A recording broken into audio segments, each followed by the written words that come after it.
tuvo Gonzalo Riquelme como coordinador del libre pensamiento de proponerme a mí para coordinar el diseño del dossier.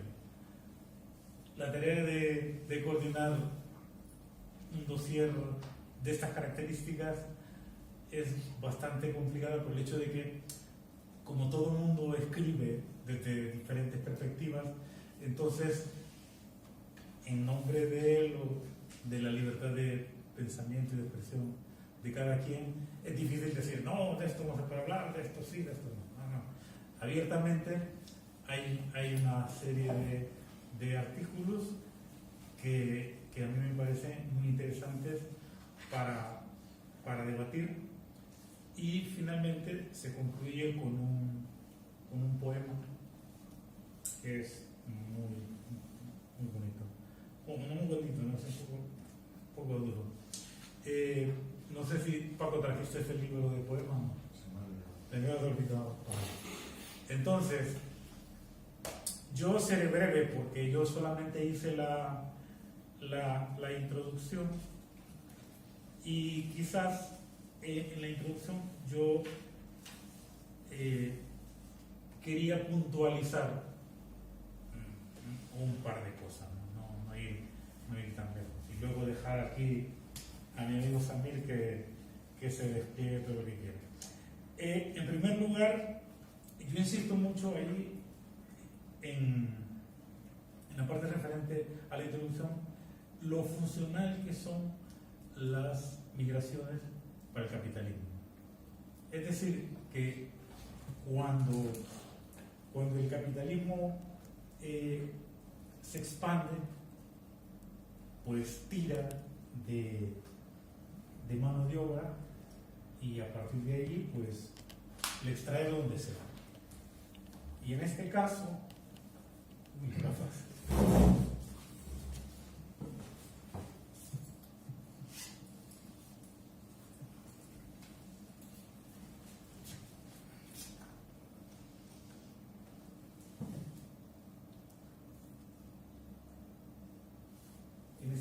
por ejemplo, yo la información que tengo por aquí, la mayoría es una información bastante antigua, no es reciente, porque ya hace mucho tiempo le seguía la pista al tema de migración debido a un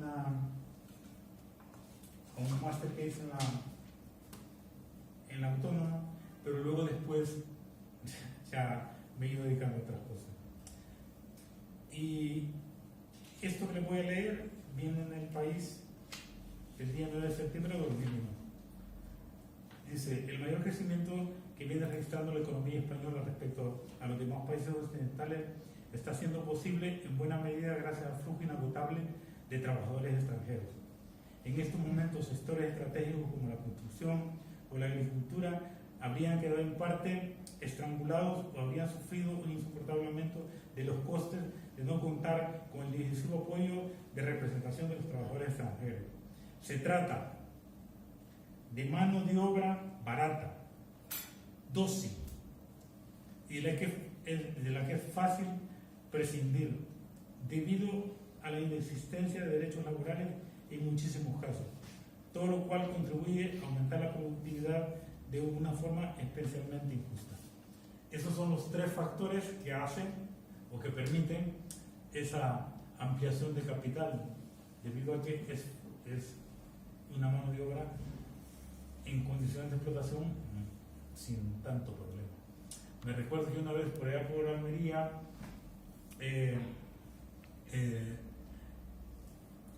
me comentaba una persona que estaba aquí en el sindicato, que era una persona magrebí, que el empresario les decía: miren, estaban dentro del invernadero y le decían: miren, aquí está esta salida, cuando venga el inspector, ustedes salen por aquí, ustedes aquí no trabajan, ¿vale? Y ellos, pues sí, tenían que aceptar que así lo íbamos a hacer. Para usted. Gracias, Enrique, te iba a decir, vale. Vale. Bueno, con respecto a la funcionalidad de la migración, otro aspecto más es debido al envejecimiento de la población española, da la casualidad que una gran cantidad de población es población migrante femenina, que viene a trabajar aquí al cuidado de muchas familias. Ya saben, las residencias algunas son muy caras y muy escasas, y entonces hay una proyección aquí que tengo que, bueno, aquí en color se ve un poco mejor, solamente tengo esta copia por ahí, ya se había dado algunos por ahí. La copia esta es la proyección del envejecimiento de la población, y como cada vez más en el año 2030, cómo va a aumentar todavía la población envejecida, y como en el año 2042 todavía va a ir a más, y la proyección para el año 2050 todavía esto no sabemos dónde puede ir a parar. Esto como puede ser así, a lo mejor no puede ser de otra manera. Y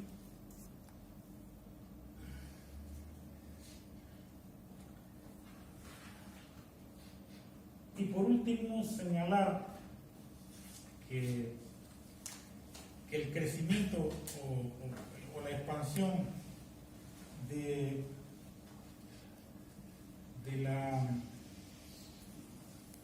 la población migrante cada vez ha ido en aumento. Este dato que les doy era para el año 2005, me parece. Y decía, en la actualidad se estima en 150 millones de personas que viven fuera del lugar de nacimiento, lo que representa un 2,4% de la población total, un porcentaje similar a las migraciones internacionales de los años 60. O sea, han habido crecimientos de población migrante, épocas en que ha habido más, épocas en que ha habido menos. Y cuando, por ejemplo, obviamente cuando la población de aquí emigró hacia los países del norte, todo eso, aquí genera un vacío, y luego por allá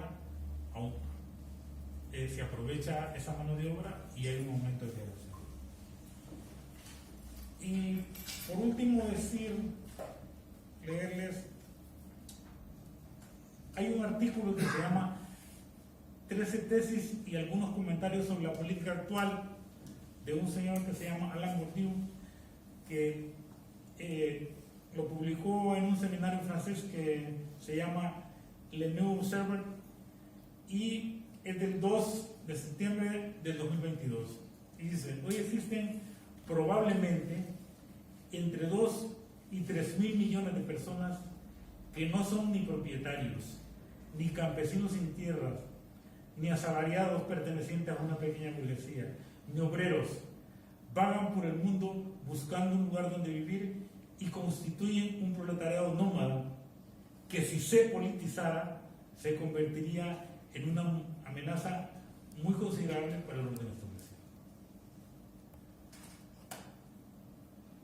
Muchas gracias, Valentín. Buenas noches, compañeras, compañeros. Pues es la primera vez que estoy aquí en La Idea, y siempre que me dicen que tenga que hablar me pongo un poco nervioso, pero bueno, vamos a ver qué tal va esto. Yo quería partir comentando de que lo que voy a comentar va obviamente desde mis orígenes, o sea, tengo que enfocarlo en mi realidad inmediata y en mi comunidad inmediata, que es la comunidad latinoamericana, hispanoamericana o de Asia y Ala, como quieran llamarle a algunos compañeros, compañeras. Y lamentablemente yo no puedo hablar de otras realidades que nos encontramos todas aquí, con otras compañeras de otras partes del mundo, pero esas realidades de alguna manera no me atraviesan como la que parte de América. Así que por allí lo que van a escuchar se está enfocado solamente en una realidad ya bastante compleja, y las migraciones que nosotros hemos sufrido desde América aquí pues son bastante distintas. Por ejemplo, y tomando aquí a Valentín, que está a mi costado, no es lo mismo, o sea, no es lo mismo el contexto histórico, social ni cultural cuando Valentín migró que cuando yo migré. O sea, y no es lo mismo, y esto ha ido cambiando por el tiempo que tiene Valentín en este país y por el tiempo que yo tengo en este país. O sea, nuestras migraciones son distintas y de alguna manera, conforme el migrante va pasando mucho más tiempo en un lugar determinado, con una sociedad determinada, pues hay ciertas cosas que vamos perdiendo de esta primera migración. O sea, nos acomodamos, generamos un estado de saber lo que hay que hacer y cómo hacerlo para mantenernos sin tantos problemas. ¿Qué quiero decir con esto? Que, por ejemplo, cuando me tocó escribir el texto me contacté con compañeros de Honduras, de El Salvador, de diferentes partes de América, para que me contaran su experiencia como migrante. Yo ya tengo 6 años viviendo en el país. Y quieras o no, hay muchas cosas que ya he ido normalizando, ya he ido viéndolas como algo común, y además que mi condición de inmigración no es la misma la condición de inmigración de los compañeros que vinieron aquí, porque una cosa que se comentó en Ruesta es no es lo mismo migrar tú solo que migrar teniendo una madre o que migrar teniendo un amigo. O sea, las dinámicas que se tejen alrededor de estas migraciones lo cambian todo. Hay gente que tiene que dormir en la calle. O sea, mi madre cuando llegó a este país en el año 2000, su primer refugio fue una iglesia y el segundo refugio fue un parque. Mi migración cuando yo vine fue un colchón, una cama y un techo. O sea, es totalmente distinto. Y lo que le marcó a ella no me marcó a mí. O sea, no deja de ser dura, pero estos beneficios o estos, ¿cuál es la palabra? No quiero decir beneficios, como estas circunstancias que le han permitido a mi madre afianzarse en un territorio han generado en mí una capacidad para afrontarlo de mejor manera mi migración. Eso permite que no sea tan dramática ni tan triste como la de otros migrantes. Entonces esto ya cambia totalmente. Además que también puede cambiar el hecho de qué tipo de migrante eres. Un migrante por factores religiosos, factores económicos, factores políticos. Si es verdad que a todos nos une el hecho de buscar un bienestar, el tipo que sea, la tranquilidad del tipo que sea, pero estos factores que nos impulsan a salir de nuestros territorios también son determinantes a la hora de ver nuestra propia migración, de vernos a nosotros mismos como migrantes. Porque hay compañeras que se identifican como migrantes, hay compañeras que se identifican como extranjeros. Entonces hay muchas, no, yo soy aquí un extranjero. Y al utilizar esta palabra, pues obviamente ellos están ejerciendo un estatus, una capacidad seguramente adquisitiva que traen desde sus países de origen, diciendo ahí, que sepas que aunque venimos del otro lado del charco, yo soy muy distinto, tanto aquí como allá, contigo. Entonces ya vamos viendo estas diferencias que nos marcan y que permiten que ciertas compañeras de América no se politicen ni tomen conciencia ni de su propia realidad en este país, ni de la realidad de las demás personas que vivimos aquí. Otra cosa de la que quería hablar era de que los discursos que se tejen alrededor de la migración, ¿no? O sea, yo conversando con compañeras migrantes o migradas, hay discursos que se alimentan del periodo histórico para validar tu estadía en un territorio, ¿no? O sea, yo estoy aquí y me apropio también de esta estadía porque hay un componente histórico que me fortalece a mí como migrante para decirme de que yo tengo todo el derecho de estar aquí porque antes de yo llegar llegaron otros hacia allá, el viaje a la inversa. Y esto al final termina generando discursos, tanto allá como acá, de odio. Y es algo que a veces cuando tratamos el tema de las migraciones no se habla o no se dice mucho, porque quizás uno quiere quedarse en el hecho de, pues sí, he venido, le estoy pasando mal, necesito la ayuda de todos, pero en círculos internos, y es algo que hay que comenzar a criticar y a reconocer, se van tejiendo dentro de la propia población migrada, no toda, discursos de odio frente a los locales, discursos de odio que obviamente han nacido allá, que te han inculcado desde el colegio, que te han dicho, mira, nos mataron, nos robaron, nos saquearon, etcétera, etcétera, etcétera, etcétera, que lo conocemos, vamos, desde donde comienza América hasta donde termina. Y hay que entender que esto también tiene que cambiar, porque aceptamos que estos discursos de odio, estos discursos de llevando a la inversa, al decir yo te maté, yo te colonicé, yo te robé, le da poder también al que habla, ¿no? Le da poder, vamos a utilizar este término que cada día me cuesta más utilizarlo, a la población europea, blanca, le da poder para decir yo te sometí, yo he tenido mayor capacidad tanto moral, económica, política sobre ustedes durante mucho tiempo, y eso permite afianzar discursos de odio, racistas y de clase. Entonces, cuando los latinoamericanos replicamos este discurso de nos mataron, nos robaron, el propio latinoamericano o hispanoamericano está asumiendo una posición de inferioridad, de reconocerse a él mismo como la persona a la que sufrió todos estos atropellos. Y yo creo que hay que comenzar a repensar esto un poco, porque el 90% de la población latinoamericana no es población indígena. Puede ser que seamos población con rasgos marcados, con rasgos indígenas, pero no son población indígena, son población mestiza. Entonces, lo que ha marcado la historia de Latinoamérica es una historia de encuentros, con mayor o menor fortuna, más o menos amargo, pero al final es el resultado de un encuentro. Un encuentro que obviamente desangró América, pero es un encuentro que me permite a mí estar aquí, y que le permite a mi madre estar aquí, y a mis padres, y a mis hermanos, y a Valentín, y al 90% de la población que está en América. Con esto no quiero lavar ni poner paños fríos frente a las atrocidades que se hicieron en América durante el periodo de la invasión, pero quiero que entendamos que no podemos seguir cargando con esta clase de discursos de odio. Sí, discursos de reparación, de aceptación, porque no podemos negar el pasado histórico, pero no podemos vivir alimentando este caballo de batalla, esto que sirve a los políticos de turno cuando llegan al poder o cuando quieren llegar al poder, para decir, pues mira, es tiempo de fortalecer el viejo imperio, ¿no? O sea, y haciendo analogías entre América y España, yo viendo al partido, lo que hace Vox aviva este espíritu imperialista, ¿no? Con sus disfraces y todo, y nosotros vemos en América estos mismos discursos que no los entendemos como de ultraderecha, sino como de un sentido de orgullo.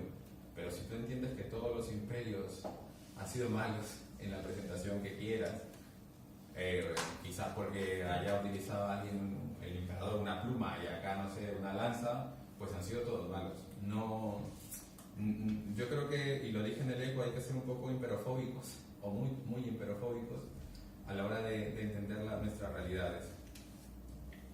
Bueno, volviendo al tema, que eso es importante, que no podemos caer ni continuar alimentando esta historia de inferioridad, de volver a decir, sí, tú me mataste, me robaste, no, tú a mí no me mataste, tú a mí no me has robado ni un duro, ¿vale? Partiendo por allí, a mí no. O sea, pero tampoco podemos, es que es muy, muy complejo. Por ejemplo, conversando con gente aquí me dice, bueno, sobre este tema, pero es que nosotros no matamos, no robamos, ¿no? O sea, es verdad, la población de a pie no ha matado, no ha robado. Y me dicen luego, bueno, yo le voy a pedir al Imperio Romano que no sé qué, con lo que hizo en España, en la península, bla, bla, bla. Sí, pero hay un factor importante que no se tiene en cuenta cuando se dice esto. Es que el Imperio no hay emperadores romanos en este mundo ya. ¿Sí? No hay imperio como tal. Pero yo sí sé que la monarquía de los Borbones continúa, ¿no? Y es la misma monarquía que avasalló América durante los últimos 300 años. Es bastante diferente. Los Borbones siguen existiendo, los Césares ya no. O sea, yo a Julio César no le voy a reclamar nada. Pero los Borbones sí tienen una carga histórica y pueden ejercer una reparación por eso. La población civil no. Luego otro discurso que se teje a la hora cuando los latinoamericanos esgrimen esto, es por ejemplo algo que popularizó Escotado. Los que robaron o los que mataron se quedaron allá, no aquí. Y a veces escucho eso, ¿no? Mucha gente dice, bueno, se habrán quedado los tuyos, no los míos. Eso me parece también un discurso facilista y que a mí no me gusta. Entiendo lo que dijo Escotado, me parece que en su momento, bueno, pues pudo haber sido válido para los que quisieran verlo como tal, pero hoy por hoy no es válido porque los líderes salieron de la península y los líderes regresaron a la península. Los pobres sí se quedaron allá, pero los que tenían todo el sistema de poder y de opresión regresaron, muchos de ellos aquí. Se les hacían, luego cuando terminaban los virreyes, su periodo de gobierno en América, venían y había como un, no recuerdo ahora el nombre, ¿alguien lo recuerda? Había como un juicio algo no recuerdo el término, era como un juicio de estancia para saber lo que habían hecho en América y cómo lo habían hecho. Se reunían con el rey y esto. Entonces, el poder siempre sirvió a la península y los poderosos siempre tuvieron que regresar a la península. O sea, tampoco es válido el discurso de Escotado cuando dice los tuyos se quedan. Entonces, por un lado, la peña latinoamericana no puede seguir alimentando lo que dije, este odio, y por otro, no podemos decir que no hay una reparación de por medio, no una reparación de la población civil, eso es un absurdo, pero sí una reparación de las élites, que siguen siendo las mismas, porque las mismas familias que rigen América siguen emparentadas con las mismas familias que rigen España y Europa. Eso por un punto. Y lo otro, y yo creo que sería mucho más interesante, es que esta conversación se genere como tal, como una conversación, y no como alguien que viene y les cuenta una realidad de, pues mira, yo vivía en una casa en Perú que es más grande que este local, que mi padre tenía 32 plazas de garaje, que tenía un bosque de 12 hectáreas. Yo creo que esa realidad no puedo contar porque no es una realidad que digamos que me ha marcado. Mi migración a este país es una migración por salud, porque el sistema de salud en Perú es una porquería. Mi padre se murió esperando 3 años una operación. Entonces yo creo que algo que puede enriquecer esta conversación, porque me permite retroalimentarme con lo que ustedes vayan diciendo, es generar preguntas que yo pueda responder como latinoamericano, como hispanoamericano, y preguntas que seguramente ya me las... y respuestas que seguramente he oído de otros compañeros que pertenecen a mi colectivo. Yo creo que eso para mí es mucho más agradable que contar lo que está en este texto o que contarles la historia de cualquier migrante. Porque que sí, que es una historia de dolor, de sufrimiento, pero si es por penas, todos tenemos penas, aquí o allá. Las circunstancias cambian, las distancias cambian, pero yo creo que lo que más enriquece a algo, más que alguien lo suelte, es que se converse. Y pues yo quisiera más bien que comencemos así como a preguntarnos, oye, ¿tú qué opinas de esto? ¿Tú qué piensas de esto?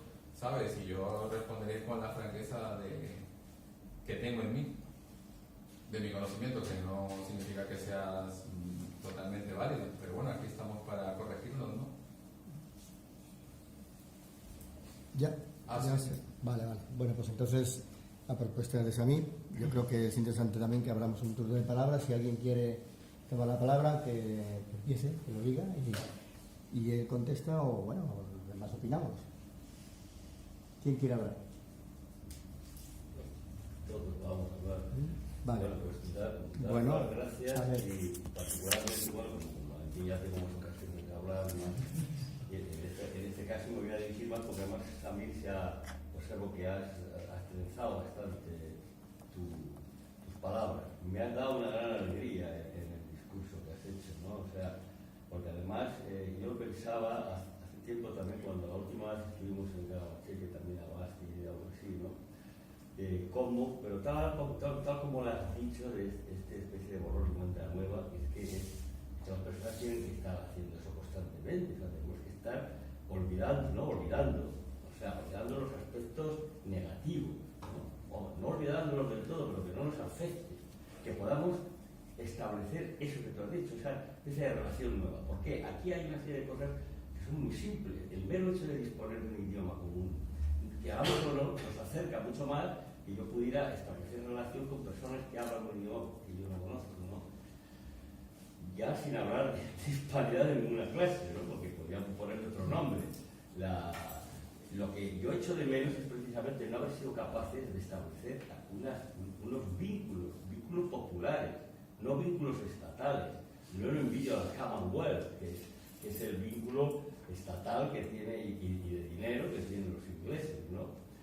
O unas pretensiones así hispanistas en el sentido más o menos estúpido de la palabra, no, sino unas vinculaciones más políticas. Claro, ahí ocurre una cosa. Vosotros es que tenéis unas grandes cosas a aportar. Por un lado, las tradiciones indigenistas, que son mucho más comunitarias que las de la sociedad moderna, ¿no? Entonces, eso es importantísimo, retomar de ahí cosas que nos van a ayudar a todos para funcionar más comunitariamente. Después, claro, habéis tenido unas reacciones generalmente marcadas por el pensamiento marxista, en el sentido de desde Castro, por ejemplo, a al Cono Sur, o de Chávez, y otros personajes que han luchado mucho por la emancipación, por la liberación de los pueblos de América, ¿no? Pero con un matiz que para nosotros como anarquistas pues, no es precisamente el más adecuado, ¿no? Porque son matices estatistas y demás. Entonces, también hay cosas interesantes. Hubo en Argentina un florecimiento de un sindicalismo revolucionario, que era Fora y cosas así. Está en el cine moderno, o sea, contemporáneo, están surgiendo grupos jóvenes con pensamientos que se acercan a lo libertario. En base a, porque por eso no solamente es la base de la lengua es la ventaja de podernos comunicar con rapidez, ¿no? Pero luego la base también es lo que se piensa y lo que se hace, en el sentido de que nosotros no vamos a ir a América como se decía antes, a ganar dinero o a buscarnos la vida. ¿Sí? No, nosotros vamos a buscarnos la solidaridad y el contacto con personas cercanas y que al mismo tiempo estén haciendo experiencias en esa línea comunitaria y comunitarista. Y esa es una cosa que saco de tu discurso, a que yo me apunto plenamente y que habrá que ir construyendo. Más ni menos, de momento ya no está. Antes de que conteste, vamos a que hable la gente y luego contestas un poco a todo, ¿o prefieres contestar directamente? No sé, es que como me lo soltó, preferiría como soltarlo otra vez, ¿no? Y así quizás a otro se le ocurre otra cosa y dejemos algo bacán. O sea, algo que perdure en la sociedad andina, y cuando digo sociedad andina ya voy más allá de lo que sería el Perú, sino es toda la cadena montañosa de los Andes, que arranca desde Colombia y termina en la Patagonia. En la sociedad andina existen como 3 principios, uno de ellos que lo conversaba con compañeros de la Ateneo, le digo, mira, esto sería como el proto apoyo mutuo, que es uno es la Mita, la Minca y el Aini. Creo que es el Aini la palabra correcta, donde es el todos para todos. Entonces todas las comunidades del mundo andino tienen esta particularidad, este sistema de apoyo, de retribuirse, de estar para el otro cuando el otro lo necesite. Entonces, esto aún perdura en América, lo hemos visto recientemente en las últimas luchas populares que se han generado, a raíz de, en este caso ya el Perú, a raíz de, pues eso, del golpe de Estado, del golpe de Estado no, a raíz del autogolpe que se hizo Pedro Castillo Terrones, el expresidente del Perú, y por su autogolpe que Dina Boluarte toma el poder y hoy ejerce una dictadura parlamentaria. Entonces la población rural, avivando este discurso de apoyo mutuo, esta idea, este pensar, volvió a reavivar esto, ¿no? Entonces los políticos de turno, el capital, manifestaba y trataba de volver terroristas a todos los que practicaban esto, ¿no? Y decir que todos eran marxistas, leninistas, pensamiento Gonzalo, cuando en realidad esta forma de apoyo escapa en el tiempo a lo que sería el comunismo. O sea, esto es algo que tiene en la sociedad andina 2000 años, o sea, no es de ahora este apoyo.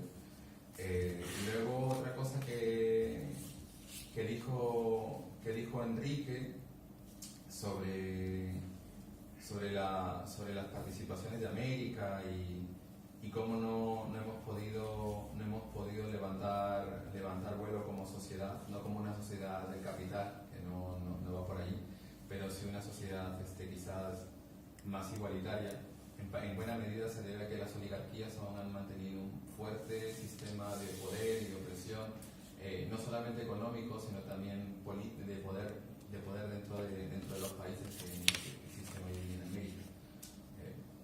Hasta hace 60 años se decía que el Perú era gobernado por 40 familias. Una de ellas es la familia Miro Quesada. Entonces, un historiador amigo nuestro allá en Perú hizo como una especie de investigación y nuevamente te das cuenta que las mismas familias en Perú, las 40 familias que manejan el Perú, están emparentadas con las mismas familias que nunca han perdido el poder en este país. Y algo curioso, porque este mismo estudio se hizo de cara a la monarquía. O sea, cómo las monarquías en América nunca perdieron el poder. O sea, cambiaron o vendieron su poder para mantenerse en el tiempo de otra manera. Algunas de las monarquías europeas están emparentadas con las monarquías indígenas de América. Por ejemplo, la familia imperial de Cusco se emparentó con la familia de Loaiza.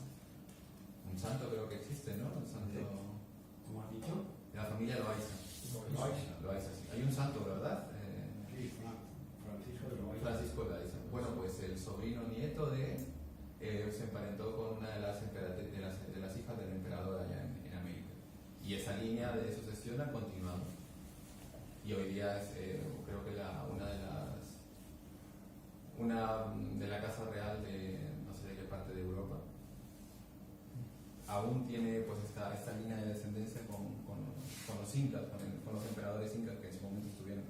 Entonces, esto también nos permite quitarnos de encima este discurso de que por nuestro grado de inferioridad, o sea, que se nos dio el grado de inferioridad, no podíamos aspirar a nada.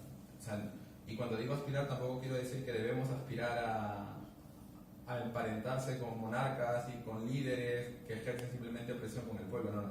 Sino que permite derrumbar estos discursos de yo soy superior a ti. Estaba conversando con un compañero en Sagunto, José Gabriel, no sé si lo conocen, José Gabriel Concedo, el que lleva la televisión del Rojo y Negro. Y él tiene un apellido súper pomposo, ¿no? Súper largo, enorme. Y digo, oye, tu apellido tiene peregrino. Y me dice, sí, bueno, pues mi familia tiene un título nobiliario, creo que es un escudo de armas. Entonces le digo, bueno, pues como me llama la atención, por curiosidad, comienzo a escarbar. Y uno de sus parientes está emparentado con la familia real de México, o sea, con los emperadores aztecas. O sea, lo que quiero comentar es que el mestizaje también ha entrado a Europa de una manera que no es visible, o sea, que no es reconocida. Por ejemplo, y aquí voy a ser un poco duro, un duro conmigo, quizás. Tú ves a José Gabriel y ves a la emperatriz o reina o futura reina de esta zona de Europa, no sé si los Países Bajos, Dinamarca, no estoy seguro. La ves a ella y me ves a mí, y ella es tan mestiza como yo, pero a mí me vas a llamar indio. Esto también permite afianzar lo que mantienen algunas personas que no son anarquistas y que da la casualidad que tratamos de cambiar el mundo. Pero bueno, no podemos cambiar el mundo si no limpiamos la casa primero, de alguna manera. Hay que quitarnos el polvo. La otra vez estaba en un lugar con un montón de anarquistas y a mí me sorprendió. Dijo, ostras, esto es una merienda de negros. Y yo me quedé como, mierda, una merienda de negros. Nunca había oído la expresión merienda de negros. Entonces, claro, para mí es una frase totalmente ajena a mi realidad. Y venía de un hombre 100% anarquista, que yo, me saco el sombrero por este ser humano maravilloso, que entiendo que lo lleva muy dentro, ¿sabes? Muy metido. Y todavía me chocó. Y le digo, oye, ¿me puedes explicar a qué te refieres con merienda de negros? Porque a mí me suena de que es canibalismo, ¿sabes? Claro. En mi ignorancia, ¿sabes? Digo, algo de canibalismo debe haber acá. Totalmente de acuerdo. Y me dijo, no, pues es que en España para decir merienda de negros es para decir que algo va así súper revuelto, no sé, algo así un poco rara la explicación. Entonces, luego lo comenté con una compañera y me dijo, mira, pues esas cosas son las que debemos cambiar. Y es que la peña, la peña española del sindicato, anarquista o no anarquista, pero que de alguna manera no es racista, tiene estos de repente, ¿sabes? Estas improntas que tú dices, ¿de dónde salen?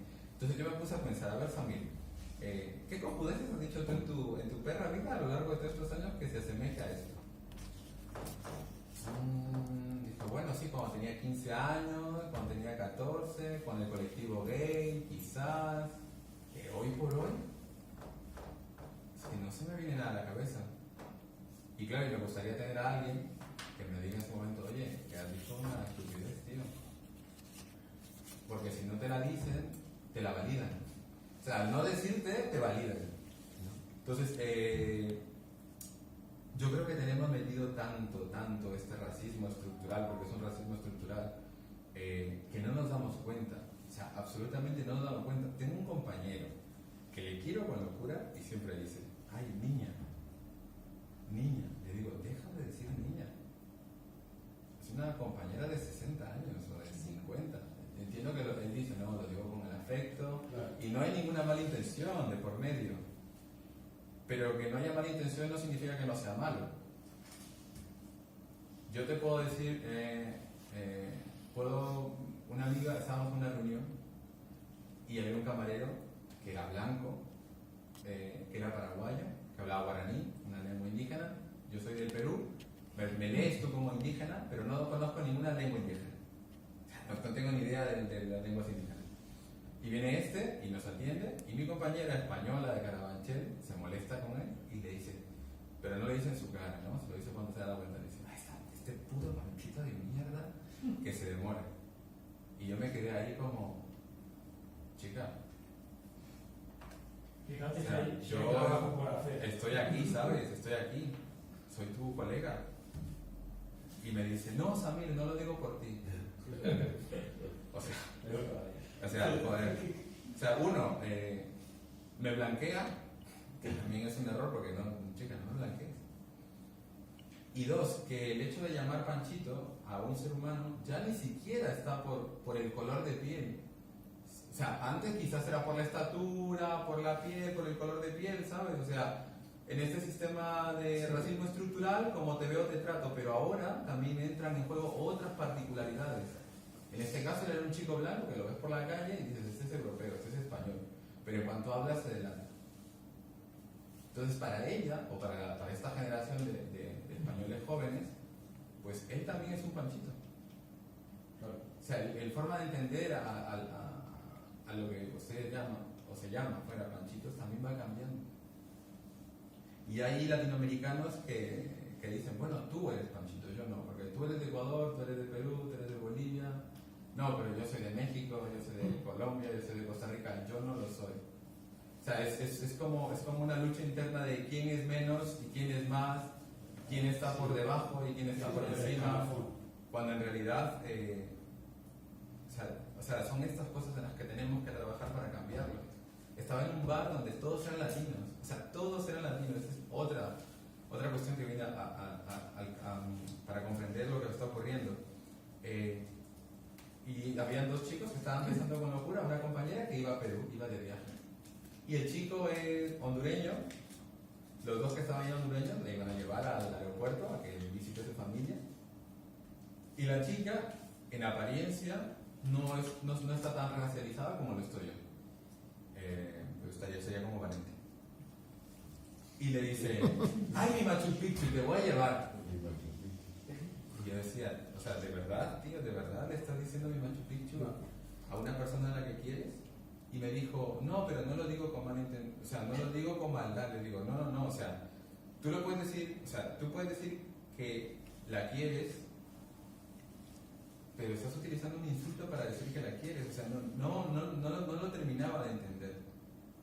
O sea, es que no había... Luego una paraguaya a la vuelta... Perdona, Machu Picchu es un insulto. Sí. ¿Qué significa? Hombre, no sé, me lo deberían decir ustedes. Machu Picchu es la ciudad perdida. Bueno, perdida no está. Bueno, estaba. Y bien bonita. Entonces, no... No, pero sí se usa. A Sí ver. se usa. Yo trato de entenderte, por eso te pregunto. Pero sí se usa, Porque si sí tiene se un usa como nombre, insulto, ¿eh? Pero ¿por qué? chica, A ver, ¿Qué significa más? a ver, eso, yo creo que eso parte de por una serie que existió en este país, creo que era Aida, la serie. Entonces esta serie, o sea, la serie, la televisión, también termina alimentando estereotipos negativos. Entonces había un personaje del Ecuador que era muy lento para hablar, que nunca se le daba la oportunidad, muy palurdo, o se le hacía ver palurdo, se le hacía ver tonto, estúpido, con un coeficiente que no era el de su empleador, un español de pura cepa, que cantaba cara al sol cada 2 por 3 en la serie. Entonces él lo llamaba Machu Picchu a su trabajador. ¿Tú qué vas a entender si eres un Machu Picchu? ¿Quedó clara la...? Ahora lo entiendo. Porque como no tienen ni puta idea de nada, utilizan esa palabra que le suena en una ciudad ahí que suena famoso y ya con ese denominador Entonces, lo bautizan. eso ocurrió ahí. Y yo me quedé mirando y digo, mierda, o sea, ¿hasta qué punto? Y no estoy hablando ya tanto de españoles, estoy hablando de mi propio colectivo. Sí, claro. De lo que tenemos que trabajar nosotras también. Luego me voy a hablar de la vuelta otro día.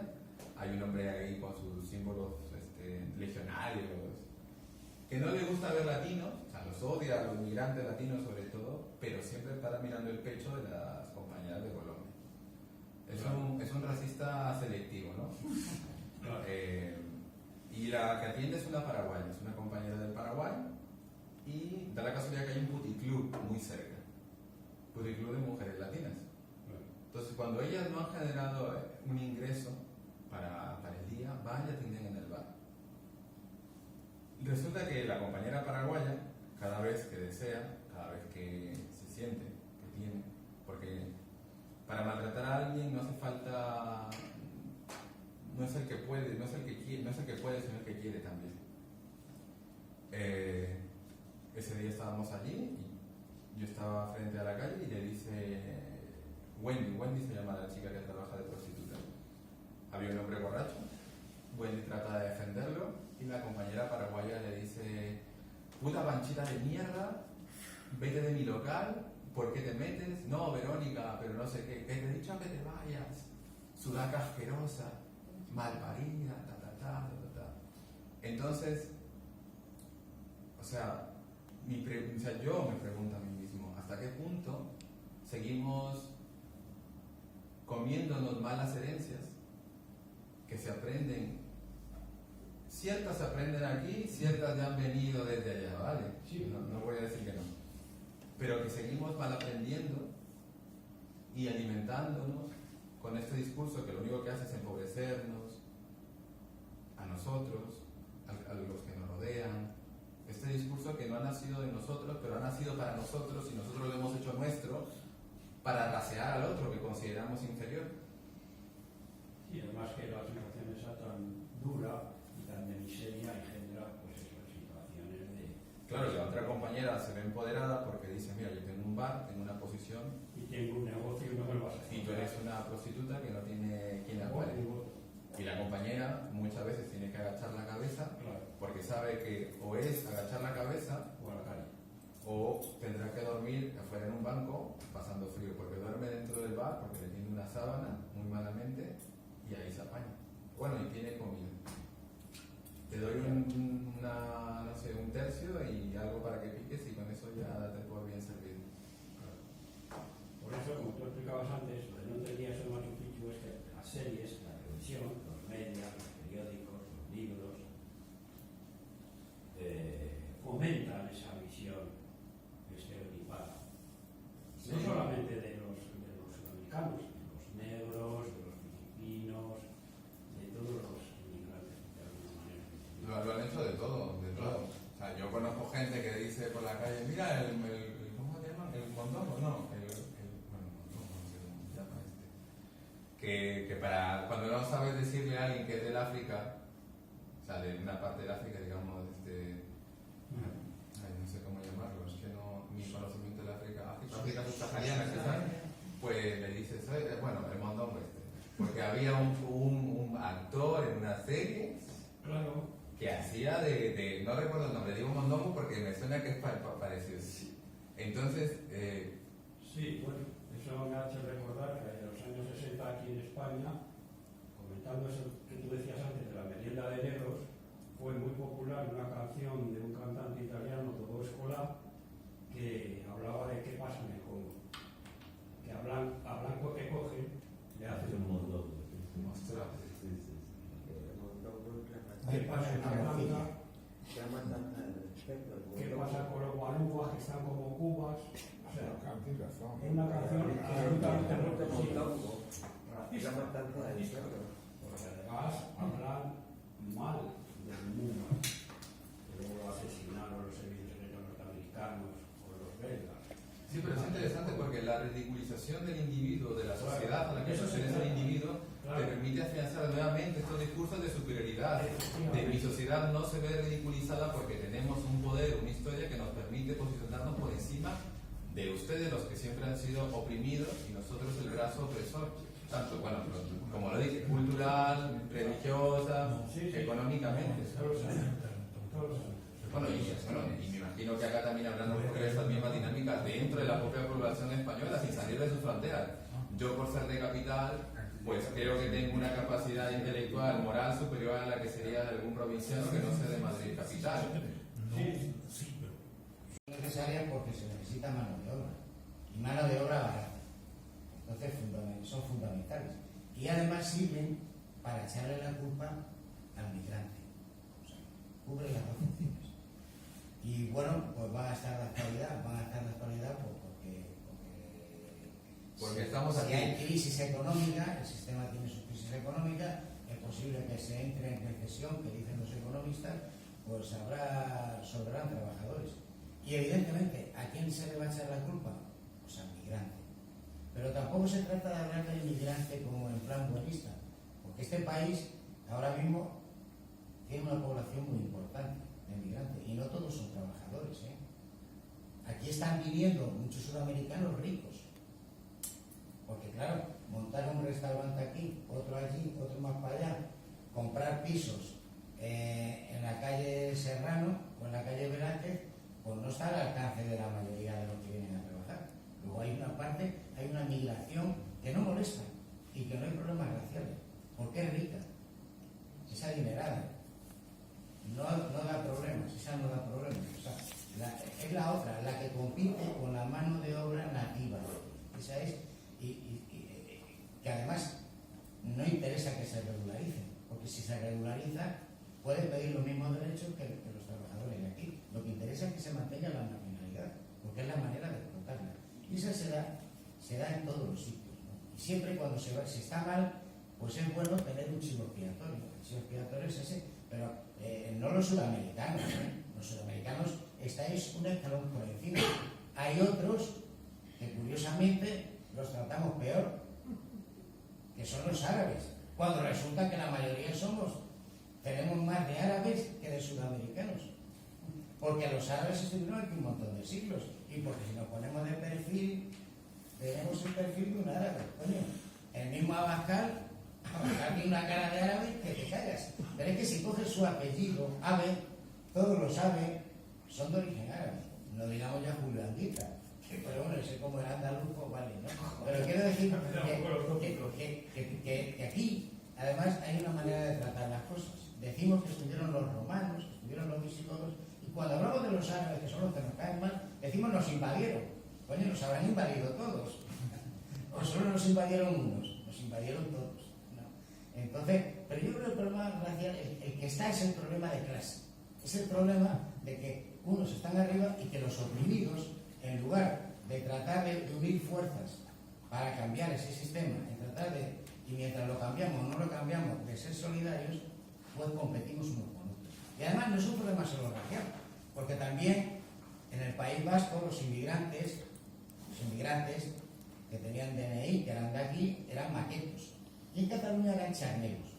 O sea que siempre conviene que haya esto y que haya floja, ¿no? Pero tampoco podemos decir, claro, cuando son miles y miles y miles, pues también vienen delincuentes. Es normal. Hay un porcentaje de población delincuente en todo tipo de pueblos. O sea, es normal. Y vienen también, vienen las mafias, vienen todo todo esto, igual que es que no se habla aquí han venido cuando la guerra de Yugoslavia, o de la antigua Yugoslavia, los primeros que emigraron, aparte de futbolistas y gente así, luego las bandas de los albanos kosovares, los no sé qué, todos esos eran terribles, robando, no sé qué, bueno, eso también forma parte. Entonces, vamos a ver, ni podemos ser buenistas de todo lo bueno, pero sí tenemos que diferenciar el tipo de inmigración. Y lo que sí tenemos que tratar es de unificar en lo que nos une. Lo que nos une es los problemas, y los problemas esos son comunes a todos.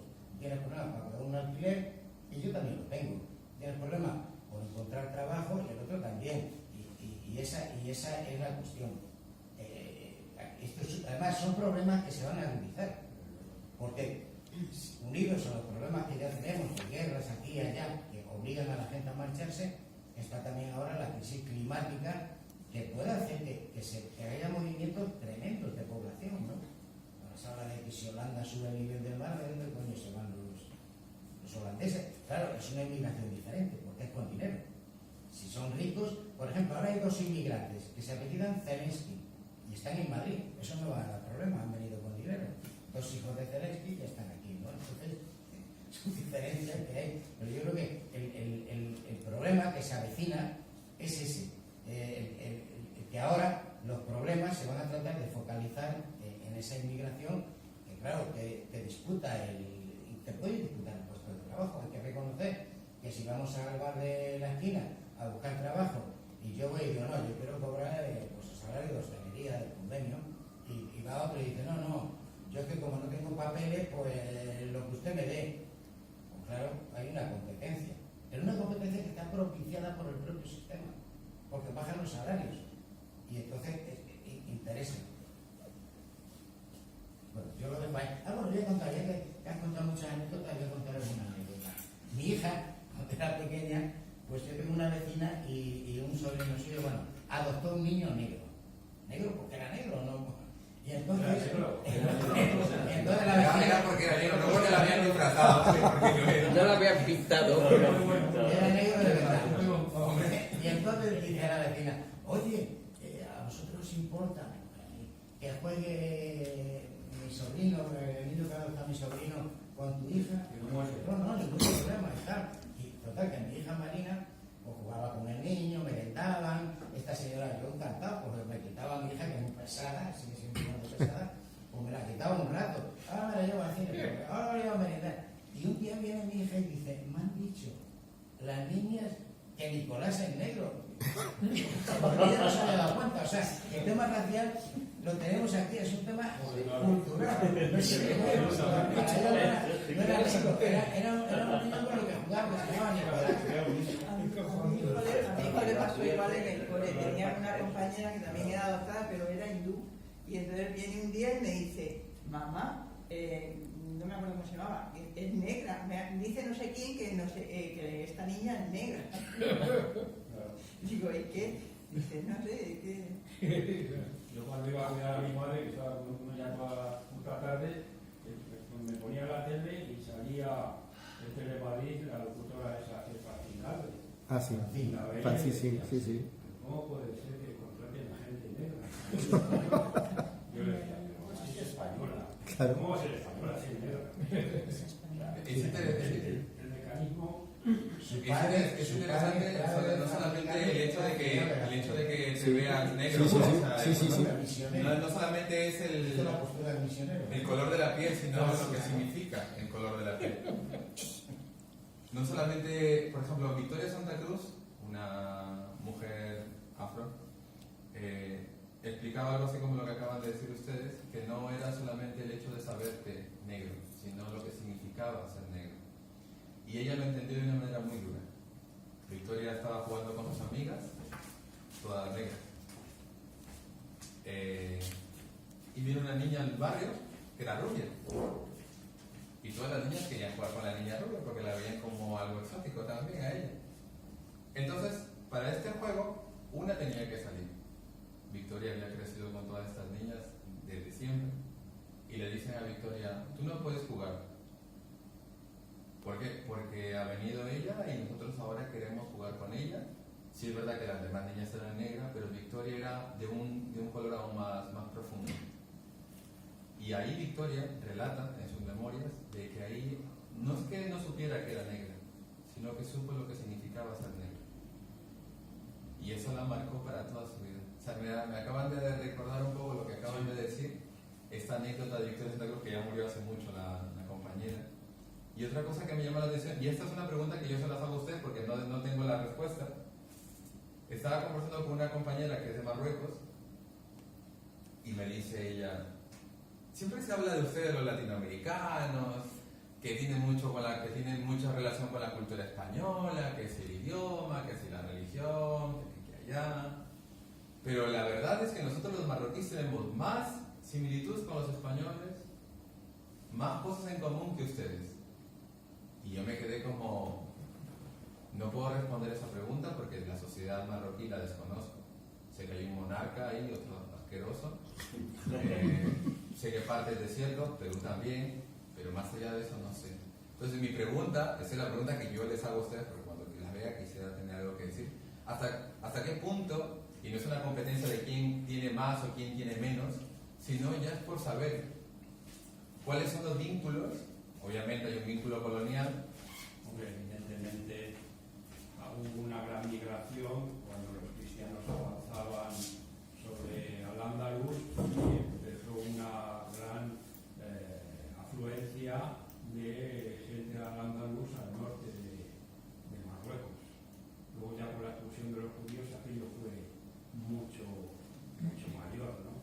Y ya con la expulsión de los moriscos en 1607, en tiempo de Felipe III, ya la migración fue... Pero hoy por hoy, ustedes no, pero teniendo una lectura aquí ustedes de su sociedad, ustedes teniendo esta lectura muy subjetiva obviamente, ¿consideran que la migración latinoamericana es más afín a la población local o la población marroquí es más afín a la población de...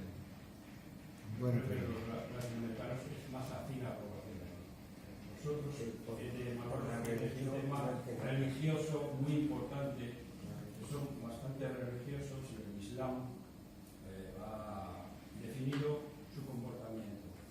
Habrá gente que no se lo crea, pero normalmente todas estas personas migrantes que yo conozco en Marruecos realizan las 5 oraciones escritas por el Corán y son bastante religiosos en el tema vivencial, ¿no? Sin embargo, los latinoamericanos tienen otro tipo de herencia. Eso es costumbres, tío. Exactamente, sí. En mi opinión, yo no conozco. No, te lo digo porque yo la sociedad de Marruecos no la conozco mucho y quería saber a qué se refería ella con que tienen mucho más ellos con ustedes y yo digo, bueno, pues preguntaré. La sociedad que se quiere europeizar, que se quiere modernizar y que aplica un poco... A ver, uno por uno que si no nos enteramos. Se hace contra los árabes.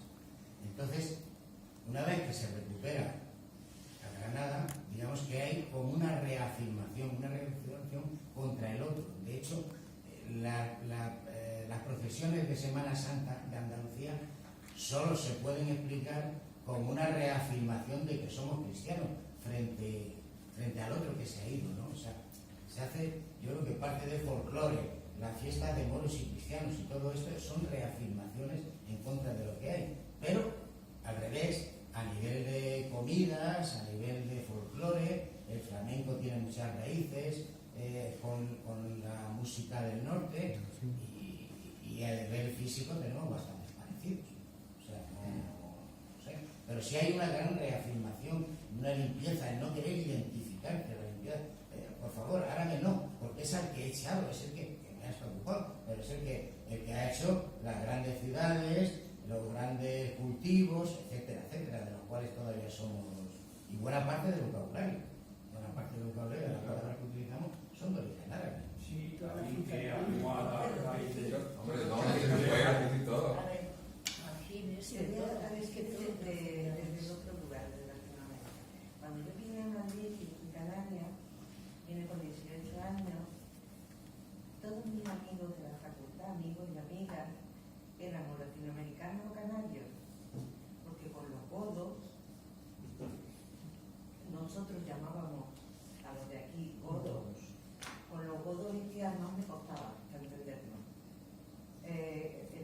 mayor era a veces decía ¿sabes? No podía hablar, no entendía muy bien.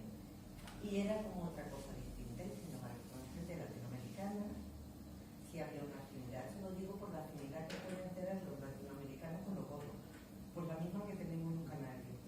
Que seguimos diciendo, mis amigos de allá, aquello de es español que no puede ser otra cosa. Pues eso, quiero decir. Lo que pasa es que ya